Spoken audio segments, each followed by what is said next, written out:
और परमेश्वर का बहुत बहुत धन्यवाद हो। फिर एक बार परमेश्वर के लोगों के साथ में मिलने के लिए परमेश्वर ने अवसर को दिया हुआ है। मैं धन्यवाद देता हूँ। आप परमेश्वर वचन को सुनने के लिए तैयार है।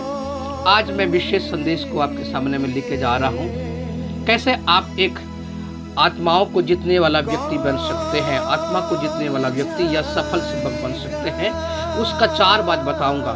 सबसे पहली बात है कि आपके जीवन में दर्शन होना जरूरी है।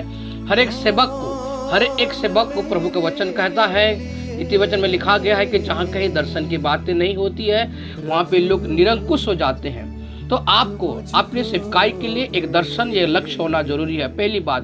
दूसरा बात, आपके जीवन में उमंग होना चाहिए। यीशु की किताब में 1:8 में लिखा गया है कि परमेश्वर ने यीशु से कहा कि दृढ़ और अटल रहो और तेरा मन कभी कच्चा ना हो। तो मित्रों, आप अपने जीवन में उमंग को बना करके रखिए।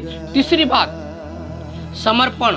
परमेश्वर के लिए, कार्य के लिए समर्पण का जरूरी है। समर्पण आपको सुख और दुख में, आपको सेवकाई में बनाए रखता है। और चौथी बात है रणनीति के बारे में हम मूसा से सीखते हैं कि परमेश्वर काम को करने के लिए परमेश्वर मूसा को बुद्धि को दिया। और मूसा ने कनान को जाने से पहले उसने 12 भेदियों को भेजा कि वो कनान में कैसे लोग हैं वहाँ को देखे। तो ये 4 बात, पहली बात है दर्शन, दूसरा बात है आपके लिए उमंग, तीसरा बात है रणनीति और चौथी बात है समर्पण। ये 4 बात अगर आपके जीवन में होगा तो जरूर आप बहुतों के लिए, परमेश्वर के राज्य के लिए आप फसल को काट सकते हैं। लक्ष्य बनाइए और आप उस लक्ष्य को प्राप्त करने के लिए रणनीति तैयार करिए। कैसे आप उस लक्ष्य को प्राप्त कर सकते हैं? उमंग और समर्पण को आप मिलाकर परमेश्वर के काम के लिए आप आगे बढ़ेंगे तो निश्चित तौर से आप बहुत सारे फल को